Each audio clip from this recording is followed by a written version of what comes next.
What is going on? It is me, MeJoeShmoe. Thank you so much for checking back in on the channel. You guys remember Lil Tay? Message to all y'all broke ass haters.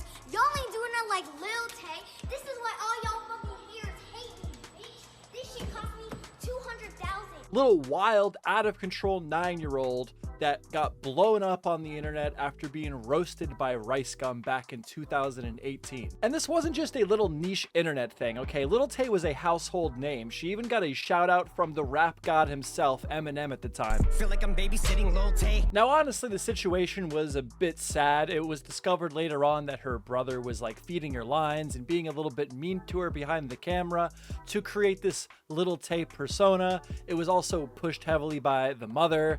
Her coming from a divorced household.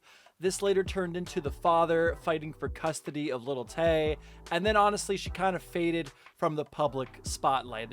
She kind of went dark after all this went down. And now people are talking about her again because it was posted on her Instagram account that her and her brother had died somehow. And there was a lot of information that wasn't being told. A lot of people, you know, were even suspicious whether it even had happened or not, that Lil Tay had passed away with her brother.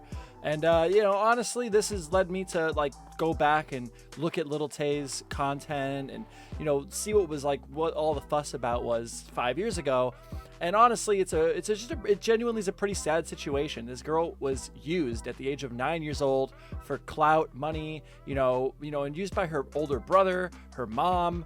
I mean, from what I was able to find, it's probably good that the father got involved and tried to pull her away from all this, because it just couldn't have been healthy. And, you know, I mean, a little 9-year-old girl like going out and, you know, saying ridiculous shit online for people for views, not a good situation.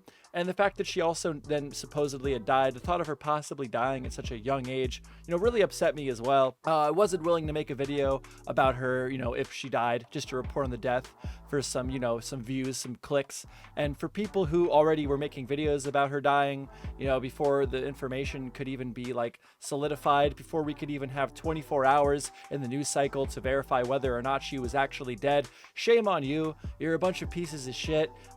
You know, I'm slop. All right, this channel is a slap channel, but even I'm not that fucking bad. All right, Jesus Christ, guys. So yeah, anyway, I've been keeping an eye on it though. It really upset me to think that somebody this young, you know, that really had her childhood stolen from her for a large period of time, that she could have also just died this young. I mean, it's upsetting. It's upsetting, and obviously I was keeping my eye on it because I wanted there to be a good outcome. I wanted it all to be fake, and thank God, fortunately, it looks like it was. It looks like this was all just bullshit. I got an article here from TMZ, but there's a lot of different people saying the same thing at this point, which is good, because for a while there were people posting that she was dead and the articles were going down and then the story was changing. And, you know, that really gave me hope that we were eventually going to get like the overwhelming consensus that something weird happened and Lil Tay is not actually dead. Thank God. So anyway, here's the article from TMZ. Lil Tay, I'm not dead.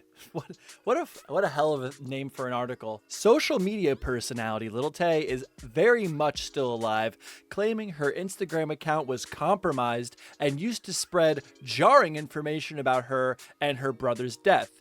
In a statement provided to TMZ from Tay's family, she tells TMZ, "I want to make it clear that my brother and I are safe and alive, but I'm completely heartbroken and struggling to even find the right words to say. It's been a very traumatizing 24 hours. All day yesterday, I was bombarded with endless heartbreaking and tearful phone calls from loved ones, all while trying to sort out this mess." That's fucking crazy. Like, that is the part of it, right? Like, suppose I was like famous and I moved to LA and I didn't talk to my mom every day anymore, and then one day my mom goes online and sees MeJoeShmoe dead at 26, and then my mom, like, that actually really, this really makes me fucking genuinely upset and sad. I'm so happy that it looks like she's okay. She also says, "My Instagram account was compromised by a third party and used to spread jarring information and rumors regarding me to the point that even my name was wrong. My legal name is not Tay Tyan, not Claire Hope." Okay, no, my legal name is Tay Tyan, not Claire Hope. Sorry. Tay thanks Meta for helping her. Why does it Meta? I have to point this out because this is something I've noticed recently. I swear to God, these companies like pay TMZ to make sure that they use their branding when like something discusses them. Like, why couldn't it have been Instagram or just like like, I don't know. When you read these articles like I've been reading lately, you notice that there's just a weird use of different names and branding for companies. Anyway, what's still unclear is why it took Tay 24 hours to get the word out she's alive, especially because she says she was aware her account was hacked and was getting phone calls about her death. Yeah, I don't know. You would think it would have been quicker. She would have been quicker to respond than this. Regardless, I'm just happy she's alive. I really don't give a shit. On Wednesday, TMZ contacted police in the Vancouver area, which I believe from the little bit of research, quote unquote, I've done, with the Lil Tay resurgence here with like people. I was curious about Lil Tay. So I remembered her from a million years ago. I wanted to look back at what was going on. The thing with her father and her mother fighting for custody, the mother, I believe, was a real estate agent in like Los Angeles, California, and the father was a prominent lawyer in Vancouver. So this looks like she's still living with her father, which is honestly probably for the best. Vancouver area, as well as family members who were totally in the dark and knew nothing of her passing. Now we know why. Yeah, because she wasn't dead, thank God. Tay's fake death was announced Wednesday morning on her Instagram. The statement said her sudden and tragic passing is an unbearable loss, adding her family is in complete shock. Yeah, that was the fake post. The statement also claimed her brother died. Her brother's passing adds an even more unimaginable depth to our grief. And then we start to go in here to like Lil Tay being the world's youngest flexer, as she was known in 2018, how she had garnered 3.2 million followers on Instagram. We already went over that. She was quite famous back in the day. She had a lot of, she was famous. She was a big deal. So overall, I guess that pretty much wraps up what I wanted to talk about here. I wanted to try to do a positive video. This is positive. Lil Tay is not dead. She's like a teenager now, 9, 10, 11, 12, 13, 14. She's 14 years old. A 14-year-old girl's not dead. That's a good thing. There's a lot of weird takes going on where people are like, I don't even care because she, used the N-word when she was 9 years old, when it's already been like discovered that her brother was like telling her what to say and do so they could get famous on the internet.